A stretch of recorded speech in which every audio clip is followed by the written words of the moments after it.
After I gave my daughter my kidney, she banned me from her new home, the same $2.5 million house I still legally owned. I quietly closed the door behind me. The next day, she got a letter saying all payments were canceled. Imagine giving your daughter a literal piece of yourself, a life-saving organ, then pouring your life savings into making her dreams come true, only for her to look you in the eye and say she wished she'd gotten that kidney from someone who matters.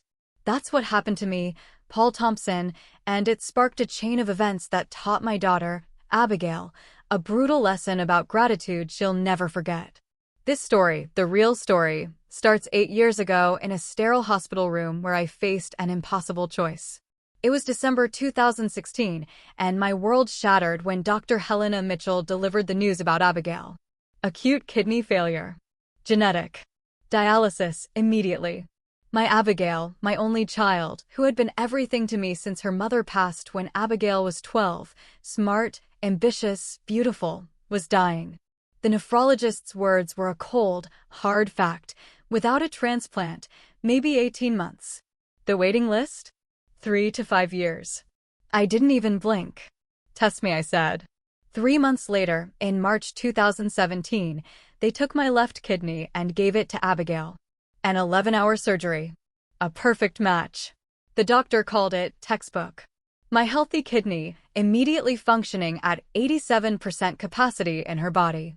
But here's the thing nobody tells you about organ donation. It changes you forever. My remaining kidney, it started working overtime. My energy levels plummeted. I went from running construction crews, a job I loved, to managing light maintenance work. Some days, I was completely drained by noon. Abigail, though, she recovered beautifully. Within 6 months, she was back at UCLA, finishing her degree. Within a year, she landed that marketing job at Sterling Luxury Brands, $85,000 a year, company car, expense account. Meanwhile, I was learning to live with chronic fatigue, regular medical checkups, and a medication schedule that felt endless. But I was proud. My sacrifice had given my girl her life back. That's when the subtle shifts began. Abigail started talking about her lifestyle, designer clothes, exclusive restaurants, a social circle that revolved around her boyfriend Trevor's family. Old money. Multiple homes. The kind of people who use summer as a verb. She'd visit less, and when she did, she'd glance around my small apartment with this look, like she was embarrassed. My steel-toe work boots by the door, my old pickup truck in the lot, the afternoon naps I needed because my body just couldn't keep up anymore. "Dad, you should really update your wardrobe," she'd say, "maybe get a newer car. You're not that old." I'd just smile and change the subject, but inside, something was definitely shifting. The real wake-up call hit in March 2018. Abigail called, sobbing. Trevor's parents were coming to visit, and she was living in a tiny apartment with roommates. "Dad, I can't bring them there. They'll think I'm some kind of failure." So, like any father, I did what I thought was right. I drained my savings, took out a mortgage, and bought her a house. Not just any house. A stunning 4-bedroom contemporary in West LA. $2.5 million. Granite countertops, hardwood floors, a kitchen that belonged in a magazine. "Consider it an early inheritance," I told her. "You've been through enough." Abigail cried. She hugged me. She promised she'd never forget what I'd done. But I kept the house in my name. Call it instinct. Call it protection. I told myself it was just paperwork. I'd transfer it to her eventually. Abigail moved in immediately. Trevor's parents loved it. Abigail's social status soared. Suddenly, she was the girl with the gorgeous house, the one who could host dinner parties and wine tastings. And slowly, I became an inconvenience.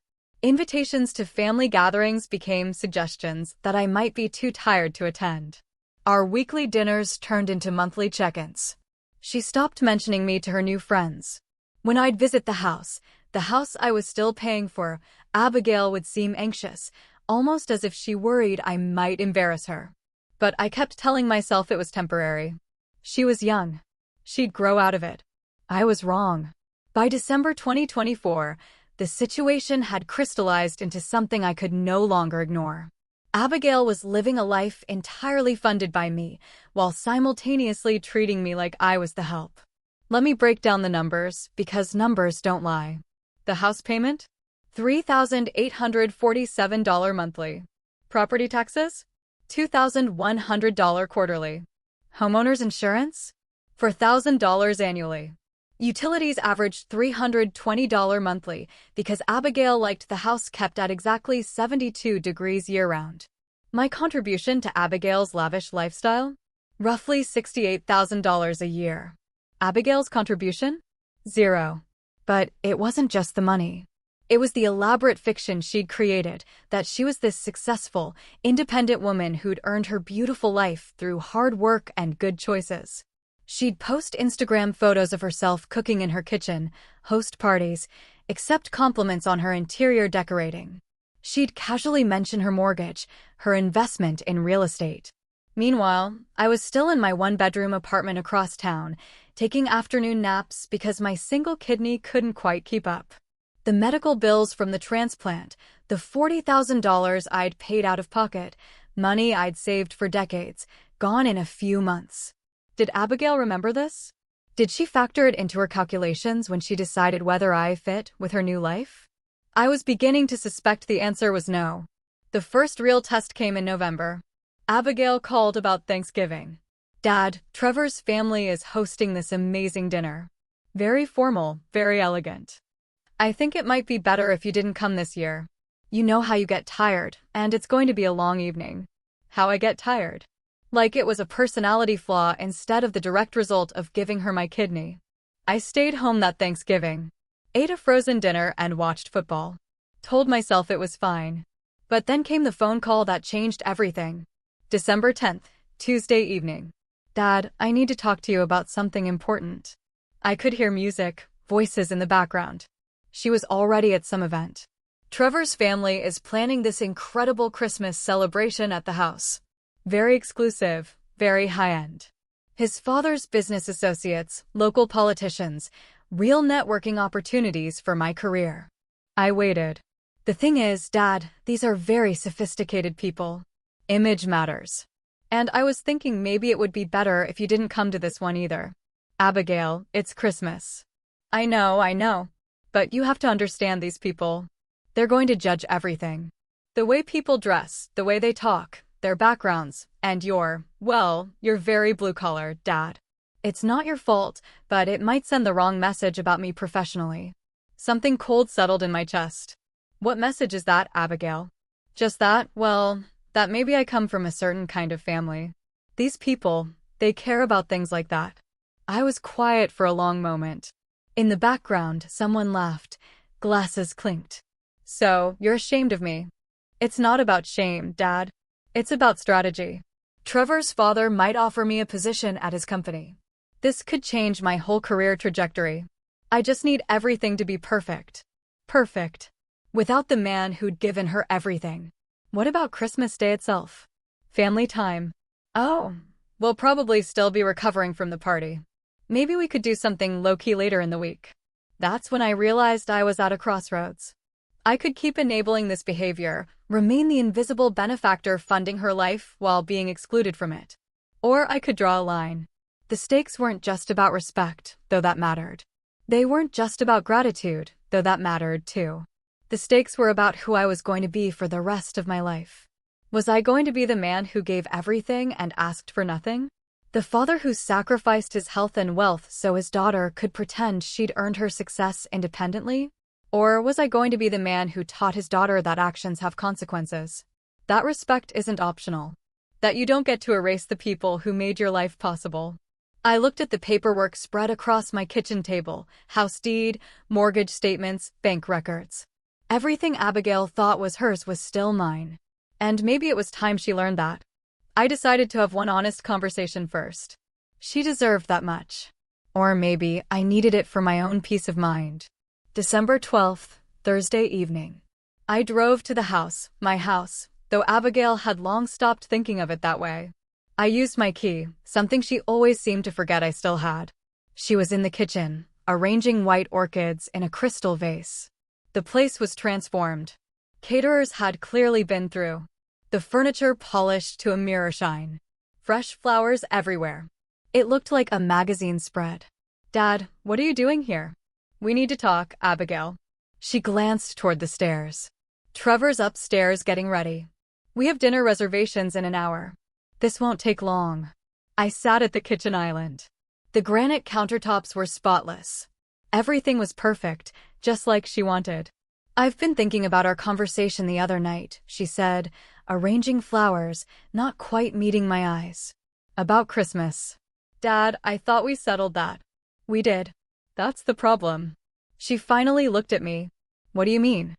Abigail, do you remember when you were dying? Her hands stilled on the orchid stems. Dad, that was a long time ago. 8 years. Do you remember what the doctor said? Of course, I remember. But why are we talking about this now? Because I'm trying to understand how we got from there to here. From where to where? I gestured around the kitchen. From me giving you my kidney to you being embarrassed that I exist. Her face flushed. That's not, I never said I was embarrassed. You said I don't fit your vibe. That's different. That's about social compatibility, not about you being ashamed of your father. She set down the flowers, crossed her arms. Dad, you're being dramatic. This is about professional networking. Image matters in business. Whose image, Abigail? Yours or mine? Both. Trevor's family operates at a certain level. They have expectations. What expectations? That the people they associate with pretend they don't have families. She sighed, a sharp sound of impatience. You don't understand how their world works. Their world, not our world. Dad, I'm trying to build something here. A career, a future. Sometimes that requires making strategic decisions about social situations. That cold feeling in my chest expanded. Strategic decisions like excluding your father from Christmas? It's one party, Dad. No, Abigail. It started with Thanksgiving. Before that, it was your birthday dinner where I might be too tired. Before that, it was the housewarming party where you thought I might not connect with your friends. Her jaw tightened. Those were legitimate concerns. Legitimate concerns about what? About me embarrassing you? About me not understanding the social dynamics?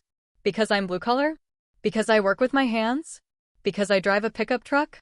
Because I take naps in the afternoon? Her voice rose slightly. I mean, because you don't know how to navigate high-stakes social situations. High-stakes social situations in the house I bought you with the kidney I gave you? She went very still. Don't what? Don't mention the inconvenient facts? Don't use the kidney thing as emotional manipulation. The kidney thing. 8 years later, and my sacrifice had become the kidney thing. Abigail, do you know what my kidney function is now? Dad, please. 23%. Down from 50% before the surgery. Do you know what that means? I know you have some fatigue issues. Some fatigue issues? I gave you an organ, Abigail. A part of my body. It's not growing back. She looked uncomfortable, shifting her weight. I never asked you to do that. The words hung in the air like smoke. You never asked me to do that. I didn't. The doctors presented options, and you chose to save your life. And I'm grateful. I've always been grateful. Have you? When have you shown that gratitude, Abigail? I don't know what you want me to say, Dad. Thank you. Fine. Thank you.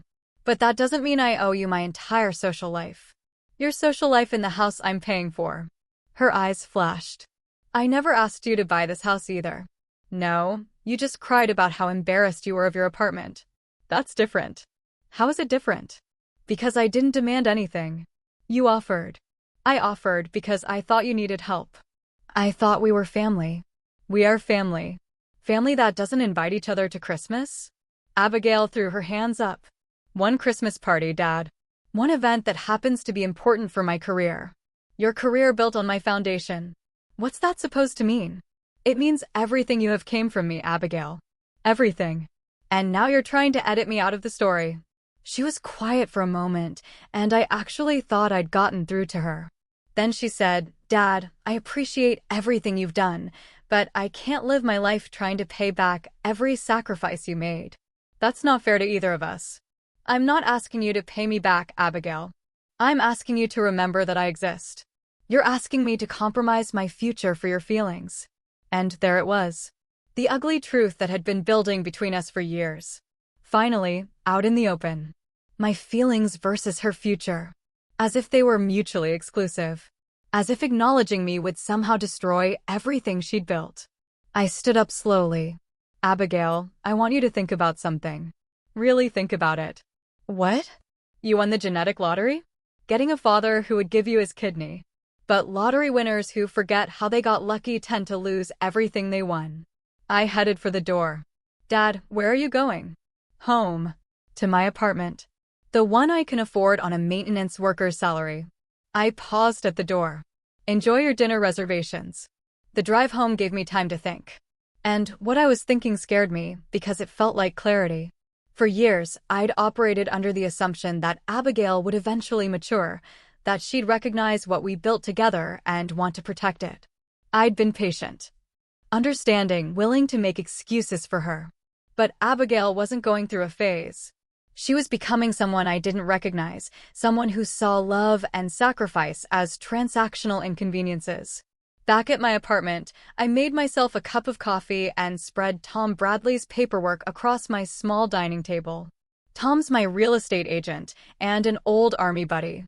He'd been helping me understand some investment opportunities, but tonight I was looking at everything with new eyes. The house deed, stamped and official. Paul Thompson, sole owner. The mortgage paperwork, clear and binding. Paul Thompson, sole borrower. The insurance policies, the property tax statements, the utility accounts. Abigail had been living in my house for 6 years. And somehow she'd convinced herself, and everyone around her, that it belonged to her. My phone rang. Tom Bradley. Paul, you reviewing those documents I sent over? Yeah, Tom, I have some questions. Shoot. The house. If I wanted to make changes to the arrangement, what would that look like? Tom was quiet for a moment. We'd served together in Afghanistan. He knew how to read between the lines. What kind of changes, Paul? Hypothetically, if the current living situation wasn't working out. Hypothetically? You're the sole owner. You can make any changes you want. Anytime you want. What about Abigail? She's been living there for years. Paul, she's not a tenant. She doesn't pay rent. Legally, she's a guest. A guest you can ask to leave whenever you choose. I absorbed that. How quickly could something like that happen? If you really wanted to move fast, we could have a listing up tomorrow. Cash buyers in this market would close in 2 weeks. Cash buyers. Paul, that house is worth at least 2.7 now. Maybe 2.8. Prime location, excellent condition. We'd have multiple offers within 48 hours. I'd bought it for 2.5 just 6 years ago. Tom, let me ask you something else. Do you still have those contacts at the real estate investment groups? Of course. Why? They pay cash, right? Quick closes. Paul, what's going on? This doesn't sound hypothetical anymore. I looked around my small apartment.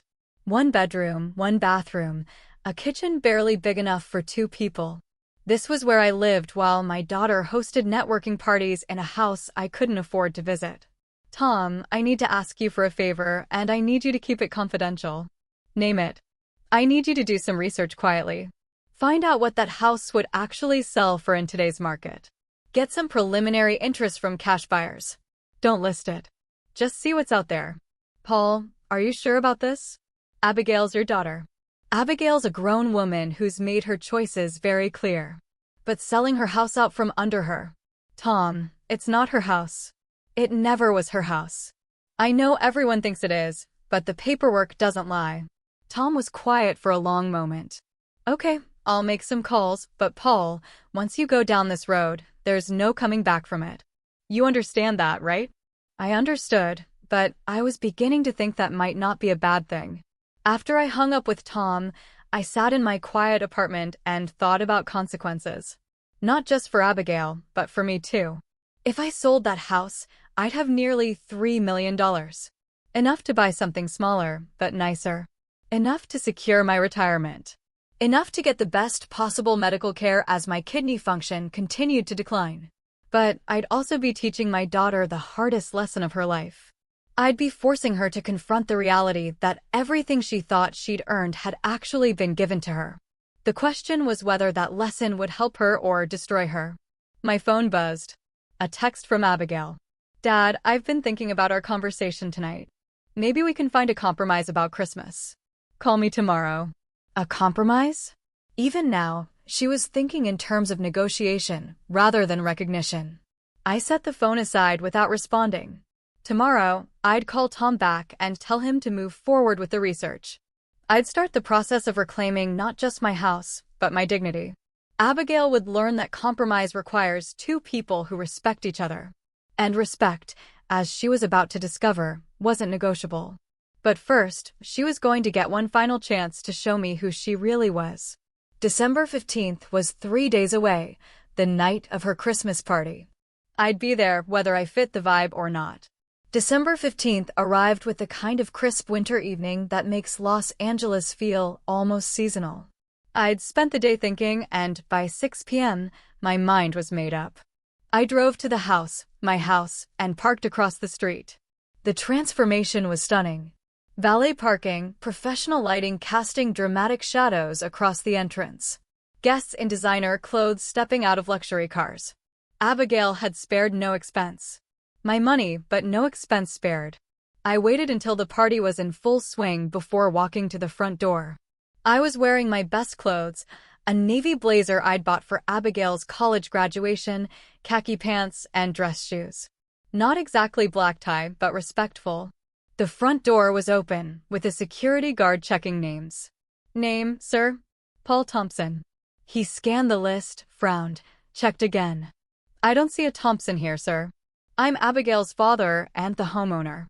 Before he could respond, I stepped past him into my own house. The place was unrecognizable. Crystal chandeliers I'd never seen before. Servers in white jackets carrying silver trays. A jazz quartet in the corner where Abigail's dining table used to be. At least 60 people, all of them looking like they'd stepped out of a luxury magazine. I spotted Abigail immediately. She was near the fireplace, wearing a red dress that probably cost more than my monthly rent, laughing with a group that included Trevor's parents. Our eyes met across the room. The laughter died on her lips. I walked toward her, nodding politely to the guests I passed. Several looked at me with curious confusion, the kind you see when someone doesn't quite fit the expected pattern. Abigail. I smiled warmly. Beautiful party. Dad. Her voice was tight. What are you doing here? It's Christmas, family time, remember? Trevor appeared at her elbow, tall and polished in a perfectly tailored tuxedo. Mr. Thompson, what a surprise. Trevor, nice to see you. Abigail's face was flushed, and I could see her calculating rapidly. How to minimize this disruption? How to manage the situation? Dad, maybe we could step into the kitchen for a moment? Actually, I'd love to meet some of your friends first. I gestured toward the group she'd been talking with. You've told me so much about them. Abigail's panic was barely concealed now. Dad, really, I think, Abigail, darling, aren't you going to introduce us? The voice belonged to an elegant woman in her 60s. Trevor's mother, Margaret Ashford, if I remembered correctly. Old money. Charity boards. The kind of woman who called everyone darling, whether she meant it or not. Of course. Abigail's smile looked painted on. Margaret, this is my father, Paul Thompson. Paul, how wonderful to finally meet you. Margaret extended a perfectly manicured hand.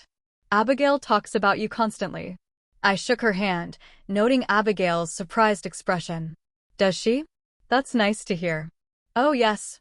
She's always mentioning how proud she is of this beautiful home. How she's worked so hard to create this lifestyle. I glanced around the room. It is a beautiful house, isn't it? Exquisite. Abigail has such sophisticated taste. You must be so proud of how successful she's become, building all of this on her own. Abigail was staring at me with something approaching terror. Actually, I said conversationally, I am proud. And though I wouldn't say she built it entirely on her own. Margaret tilted her head, curious. Oh, well, there was the kidney transplant situation a few years back. That was a team effort. The group went quiet. Abigail's face had gone pale. Kidney transplant? Margaret looked between Abigail and me. Oh, Abigail never mentioned that. 8 years ago, she was dying of kidney failure. I donated one of mine. Perfect match. Thank goodness. You could hear a pin drop in our little circle. Abigail, Margaret said softly. You never told us you'd had health issues. It was a long time ago. Abigail's voice was barely above a whisper. Not that long, I continued pleasantly. The recovery was quite something. Abigail bounced back beautifully, but the donor recovery is a bit more complicated. My remaining kidney works overtime now. That's why I seem tired sometimes. Abigail mentioned I get fatigued easily. Trevor was looking at Abigail with confusion. You told us your dad had some kind of chronic condition. Well, technically, that's true, I smiled. Reduced kidney function is chronic, though I wouldn't call it a condition so much as a consequence of choice. Margaret was staring at me with something approaching awe. Mr. Thompson, you gave your daughter your kidney? Wouldn't you for your child? Of course. But Abigail, why didn't you ever mention this incredible sacrifice your father made?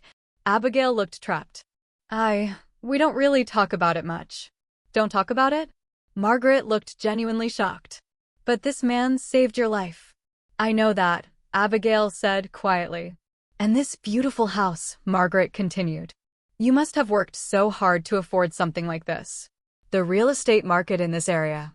I could see Abigail calculating again, trying to figure out how much to reveal, how much to deflect. Actually, I said before she could answer. I helped with the house too. Helped how? Trevor asked. I bought it. The silence stretched longer this time. You bought it. Margaret's voice was careful.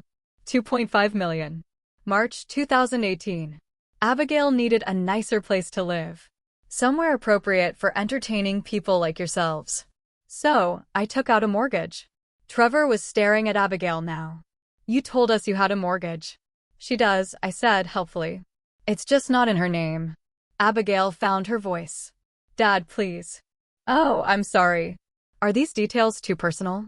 I looked around the group with genuine curiosity. I just assumed since this is a family celebration that your friends would know about your family. Margaret was looking at Abigail with something between confusion and disappointment. Abigail, dear, your father bought you this house? It's complicated, Abigail said weakly. It's really not, I said. I wanted my daughter to have a beautiful home, so I bought her one. Any father would do the same. But you don't live here, Trevor's father had joined the conversation. Oh no.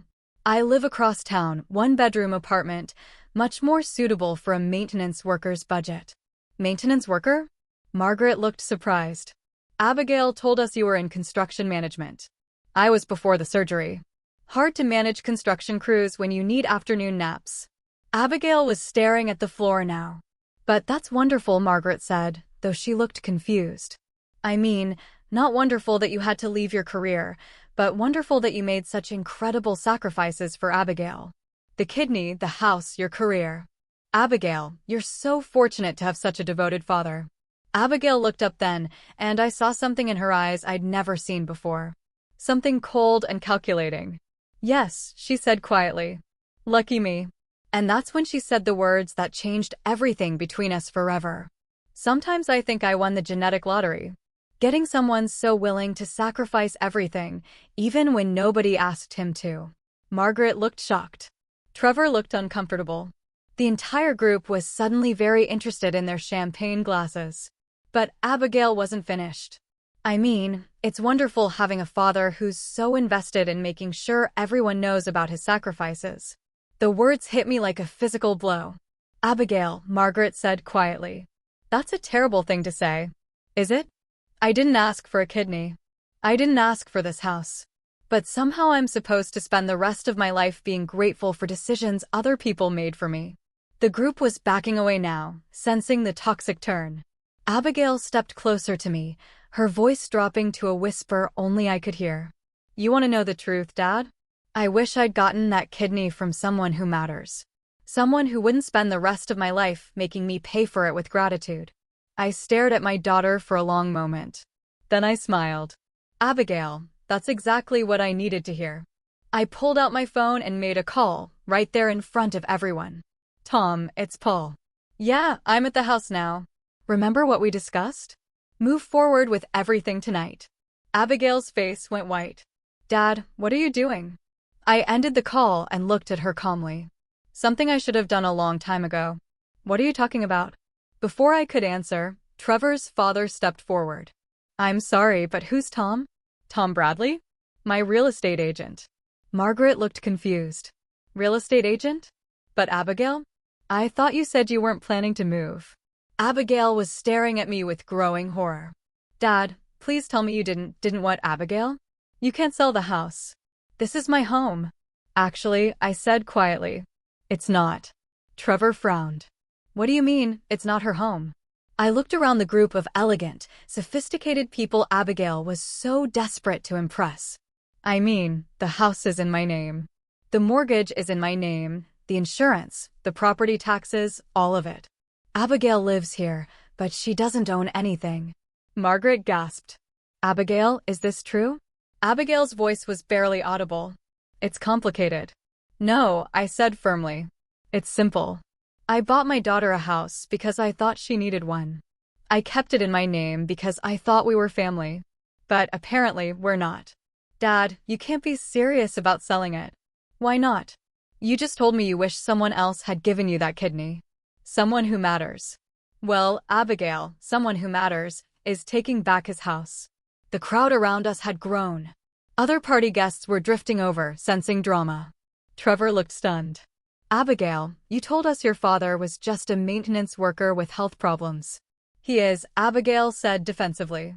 Who bought you a $2.5 million house? Margaret said quietly. And gave you a kidney, added Trevor's father. And whose mortgage payments have been funding your lifestyle for 6 years? I continued. Abigail turned to me, desperation creeping into her voice. Dad, we can work this out. You're upset.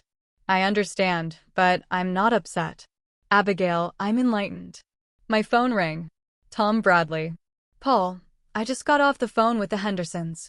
They're still interested. Cash offer, 2.75. 30-day close. You want me to draw papers? I looked directly at Abigail. Make it 2 weeks. Dad, no. Abigail's voice cracked. 2 weeks. Tom's voice was surprised. Paul, that's aggressive. Abigail just informed me that she wishes she'd gotten her kidney from someone who matters. Someone who matters should be able to afford his own housing, don't you think?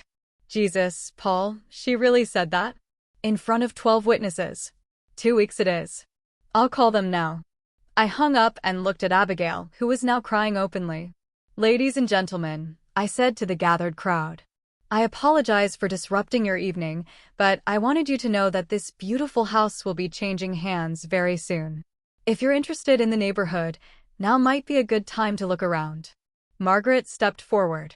Mr. Thompson, surely there's some way to resolve this family issue privately. I tried that approach, Margaret, for years. But Abigail made it clear tonight that she doesn't consider us family. Abigail, Trevor said quietly. Is this really happening? Abigail wiped her eyes, smearing her perfect makeup. Trevor, I can explain. Explain what? That you've been lying to me about everything? Your house, your success, your relationship with your father. I never lied. You told me your father was some deadbeat who couldn't take care of himself. He can't. Look at him. I smiled. Abigail, in 2 weeks, I'll have nearly $3 million in liquid assets. How much will you have? The question hung in the air. That's what I thought. Margaret looked at Abigail with something approaching pity. Dear, how could you be so cruel to someone who gave you so much? You don't understand. Abigail said desperately. He holds it over my head constantly. Every conversation, every decision, it's always about what he gave up for me. Tonight was the first time I've mentioned the kidney in months, I said calmly. But it's always there. The guilt. The expectation that I should be grateful forever. Abigail, Margaret said softly. Gratitude isn't a burden. It's a choice. Trevor was backing away from Abigail now, his face a mixture of disgust and disappointment. You know what, Abigail? I think your father is right. Someone who could say what you just said. I don't think I know you at all. Trevor, please. My father always taught me that character is how you treat the people who gave you everything when you think nobody's watching. Well, everybody's watching now. He walked away. His parents followed without a word. Abigail turned back to me, desperation replacing anger. Dad, please. You're destroying my life. No, Abigail. I'm stopping the destruction of mine. The party was dissolving around us. Guests were making polite excuses and heading for the door. The servers looked uncertain. Abigail grabbed my arm. Dad, I'm sorry. I didn't mean what I said. I was embarrassed, and I said stupid things. You were embarrassed by me. Yes, I was. But that doesn't mean what, Abigail? That you don't respect me? That you don't value what I've done for you? That you see me as an inconvenience rather than your father? She was quiet. Abigail, do you know what the monthly payment on this house is? No. $3,847, plus taxes, insurance, utilities. Call it $5,000 a month.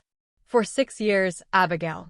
$360,000, plus the $2.5 million purchase price, plus the $40,000 in medical bills I paid out of pocket for your transplant. Dad, that's nearly $3 million I've spent on you and your surgery. And tonight, you told a room full of people that you wish you'd gotten your kidney from someone who matters. Abigail was sobbing now, her perfect party makeup ruined. Someone who matters just decided you can find your own housing. I walked toward the door, then paused. The new owners take possession January 15th. That gives you 30 days to figure out where you're going to live on $85,000 a year. Dad, where am I supposed to go? I looked back at her one last time. Abigail, that's the first decision you'll make as an independent adult who actually has to pay for her own choices. I can't afford anything in this area. Then don't live in this area. But my job, my life, your job pays $85,000 a year. Your life costs $300,000. The math never worked, Abigail. You just never had to face it before. I walked out of my house for the last time, leaving Abigail standing in the wreckage of her perfect party, finally understanding the true cost of everything she'd taken for granted. The next morning, Tom Bradley called me at 7 a.m. Paul, the Hendersons accepted. 2.75 cash, 14-day close. We can sign papers today if you're ready. I was sitting in my small kitchen, drinking coffee and watching the sunrise through my single window. For the first time in months, I felt clear-headed. I'm ready, Tom. Paul, I have to ask one more time. Are you absolutely sure about this? Once we sign these papers and they put down earnest money, there's no going back. There was no going back the moment Abigail said she wished she'd gotten her kidney from someone who matters. Damn, Paul. I still can't believe she said that. She meant it, Tom. That's what you need to understand. Abigail didn't have a moment of poor judgment. She revealed who she really is. What time works for you to sign? How about 10 a.m. at your office? See you then. At 9:30, my phone started ringing. Abigail. I let it go to voicemail. She called back immediately. And again. By the time I walked into Tom's office, she'd called 7 times. Popular this morning? Tom asked, noticing my buzzing phone. Abigail's finally realizing this is real. We spent 45 minutes reviewing contracts. Sale price, $2,750,000. Earnest money, $275,000, non-refundable after 3 days. Close date, December 29th. 2 weeks exactly. The buyers want to do a walkthrough tomorrow, Tom said. Is the house going to be accessible? Abigail still has keys, but she'll cooperate. My phone rang again. Abigail. This time I answered. Dad, please. We need to talk. We talked last night, Abigail. You were very clear about your feelings. I was upset. I said things I didn't mean. Which things didn't you mean? That you were embarrassed by me? That you wish someone else had given you a kidney? That I don't matter. She was crying. All of it. I was just the pressure of the party, trying to impress Trevor's family. Abigail, there will always be pressure. There will always be someone to impress. The question is whether you throw your family under the bus to do it. Dad, you can't sell the house. This is my home. It was never your home, Abigail. It was my gift to you. And you made it clear that gifts from me are unwelcome. That's not what I said. You said you wish the kidney came from someone who matters. I was angry. No, Abigail. You were honest. Maybe for the first time in years. I could hear her breathing, trying to collect herself. Dad, if you sell the house, I'll have nowhere to go. You'll figure it out. You're a smart, successful woman with a college degree and a good job. I can't afford rent in this area on my salary. Then don't live in this area. But my social life, my relationship with Trevor, Abigail, listen to yourself. You're more worried about your social status than your relationship with your father. That's not true. Last night, when you had to choose between defending me and protecting your image, what did you choose? She was quiet. Abigail, I'm going to tell you something and I want you to really hear it. I don't regret giving you my kidney. I don't regret buying you that house. I don't even regret the 6 years of mortgage payments. Then why are you doing this? Because those weren't investments in your lifestyle, Abigail. They were investments in our relationship. And you've made it clear that our relationship has no value to you. That's not true, Dad. I love you. Abigail, love isn't a feeling. Love is a choice you make every day. And every day for the past 2 years, you've chosen your social status over your family. I can change. Can you? When Trevor's parents invite you to their next event, will you bring me? When your coworkers ask about your father, will you tell them I'm a maintenance worker who gave you a kidney? When someone compliments your house, will you tell them your dad bought it for you? She didn't answer. That's what I thought. Dad, please give me another chance. Abigail, I gave you a chance every day for 2 years. You used every one of those chances to distance yourself from me. If you sell this house, you'll ruin my life. No, Abigail. I'll stop subsidizing the life that was ruining both of us. I looked at Tom, who was trying to pretend he wasn't listening to every word. The papers are signed, Abigail. The buyers take possession December 29th. You have 4 weeks to make new arrangements. Dad, Abigail, I love you, but I won't be taken for granted anymore, and I won't pretend that disrespect is love. I hung up and turned off my phone. Tom looked at me with something approaching admiration. Paul, that took balls. Tom, that took self-respect. I should have done it years ago. The next 3 weeks were a masterclass in cause and effect. Within 24 hours of the party, word had spread through Abigail's entire social circle. Los Angeles high society is surprisingly small, and the story of Abigail's public humiliation was too juicy not to share. Margaret Ashford, it turns out, was not just Trevor's mother. She was also on the board of Sterling Luxury Brands, Abigail's employer.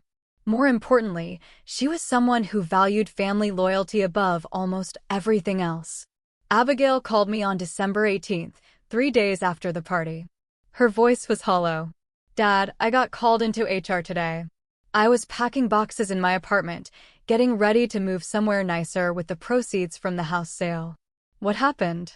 Margaret told her friend Patricia about what happened at the party. Patricia sits on our executive committee, and they're questioning my character.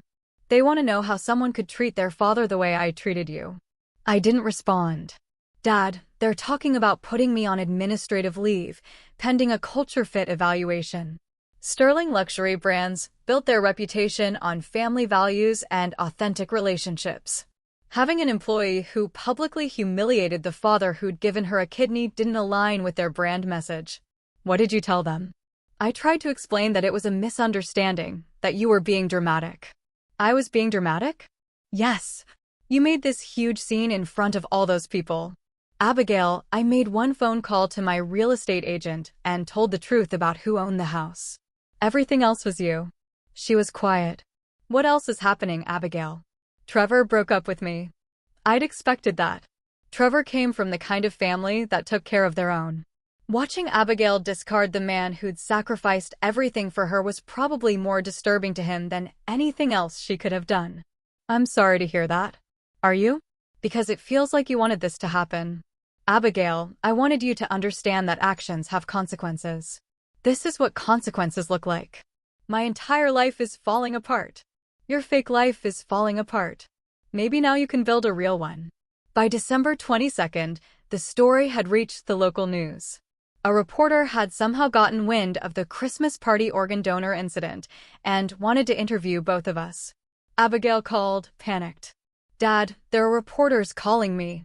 They want to do a story about us. What kind of story? About family values and gratitude. And Dad, this is going to ruin me professionally. Only if you let it. What do you mean, Abigail? You have a choice. You can keep playing the victim, or you can take responsibility and try to make things right. How do I make this right? You've already sold the house. The house was never the point, Abigail. The house was just a symptom. A symptom of what? Of you forgetting that the people who love you aren't disposable. On December 24th, Christmas Eve, Abigail showed up at my apartment. I was surprised she knew where I lived. She hadn't visited in over a year. She looked terrible. Her hair unwashed, her clothes wrinkled. The polished, sophisticated woman from the party was gone. "Dad, can I come in?" I stepped aside and let her into my small living room. I lost my job. I'd been expecting this too. "I'm sorry, Abigail. They said I violated their core values policy. Bringing disrepute to the company brand through personal conduct, unbecoming. What are you going to do?" "I don't know." She sat heavily on my old couch. "My rent is $4,000 a month. I had enough savings for maybe 2 months, but without references from Sterling." She started crying. "Dad, I'm sorry. I'm so sorry for everything I said, everything I did. You were right. I was ungrateful and selfish, and I took everything you did for granted." I sat down across from her. "Abigail, are you sorry because you finally understand what you did wrong, or are you sorry because you're facing consequences?" She looked up at me, tears streaming down her face. "Does it matter?" "It's the only thing that matters." She was quiet for a long time. I think both. I think I've been sorry for a while, but I was too proud to admit it. And now that everything's falling apart, I can't pretend anymore." "Pretend what?" "That I did any of this myself. That I earned this life. That I deserve to be embarrassed by the person who made it all possible." I felt something shift in my chest. Not forgiveness exactly, but recognition. This was the first honest thing Abigail had said to me in years. "Abigail, do you remember what you said about wishing you'd gotten your kidney from someone who matters?" She closed her eyes. "I remember. Do you still feel that way?" "Dad?" I felt that way for about 30 seconds. I was angry and embarrassed, and I wanted to hurt you the way I felt like you were hurting me. "How was I hurting you?" "By making me face the truth. By refusing to let me keep pretending I was this self-made success story." We sat in silence for a while. "Abigail, the house closes in 5 days. That's not changing." "I know. But that doesn't mean we can't rebuild our relationship." She looked up, hopefully. "Really, Abigail? I didn't sell that house to punish you. I sold it to save both of us. You were turning into someone I didn't recognize, and I was turning into someone who enabled that transformation. What happens now? Now, you learn to live within your means. You find a job that values your actual skills rather than your fake lifestyle. You remember what it feels like to earn something instead of inheriting it. And us. We'll see. Trust is earned back slowly, Abigail. One honest conversation at a time." She nodded, still crying, but somehow looking more like the daughter I remembered. "Dad. Yeah, thank you. For the kidney, for the house, for everything. I should have said that years ago. It was a start." 6 months later, I was living in a modest 2-bedroom condo in Manhattan Beach, walking distance from the ocean. The proceeds from the house sale had bought me the place outright, plus enough left over for a comfortable retirement. My kidney function had stabilized at 25%. Not great, but manageable with proper care and regular rest. For the first time in years, I wasn't constantly exhausted. Abigail was living in a 1-bedroom apartment in Culver City, paying $1,800 a month, exactly what someone making her salary should be paying for housing. She'd found work at a smaller marketing firm, making less money, but working for people who cared more about results than connections. We had dinner together every other Sunday. Nothing fancy, usually takeout, Chinese, or pizza, eaten at my small dining table overlooking the beach. Today was one of those Sundays. Abigail arrived at 5:30, carrying a bag of Thai food and looking healthier than she had in years. "How was your week?" I asked as we unpacked pad Thai and green curry. "Good, actually. We landed that account I was telling you about, the sustainable clothing line. They liked my ideas about authentic storytelling." Authentic storytelling. Imagine that. She smiled. I know, ironic. Abigail had learned to laugh at herself over the past few months. It was one of many changes I'd noticed. "Dad, I need to tell you something." "What's that?" "I've been thinking about Trevor a lot lately." I waited. Not missing him. Exactly. but thinking about why that relationship fell apart so fast. And I think he never actually knew me, the real me. He only knew the version I created. The successful, independent woman who'd earned her beautiful life through hard work and good choices. And when he found out that wasn't true, he felt betrayed. Not just by the lies, but by the fact that I was willing to throw away my relationship with you to maintain those lies. Abigail had been doing a lot of this kind of reflection. It was another change I'd noticed. What did that teach you? That you can't build real relationships on fake foundations. That authenticity isn't just a marketing buzzword. It's actually the only way to connect with people who matter. We ate in comfortable silence for a while, watching the sunset paint the ocean orange and pink. Dad, can I ask you something? Of course. Do you ever regret it? Selling the house? I considered the question. Abigail, I regret that it was necessary. I regret that you and I had to go through that pain to get to where we are now. But do I regret the decision itself? No. Even though it basically destroyed my life? It destroyed a life that was destroying you. There's a difference. She nodded thoughtfully. Abigail, can I tell you what I've learned from all this? Please. Love without boundaries isn't love. It's enabling. For years, I thought I was showing love by giving you everything you wanted. But what I was actually doing was preventing you from becoming the person you were capable of being. How do you mean? You're stronger now, Abigail. More honest, more resilient.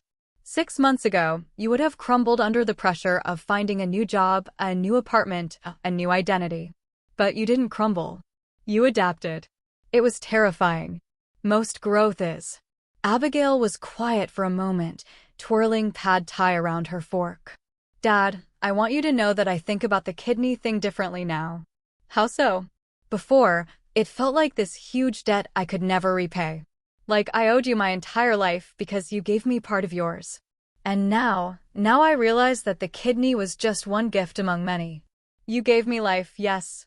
But you also gave me values and work ethic and the ability to bounce back from failure. Those gifts are just as important. Maybe more important. Definitely more important. The kidney saved my life.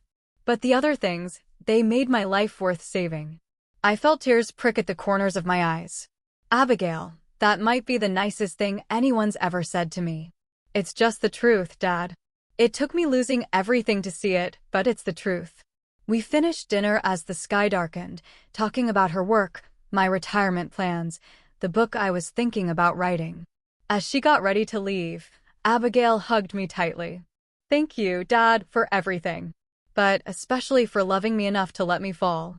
Thank you for climbing back up.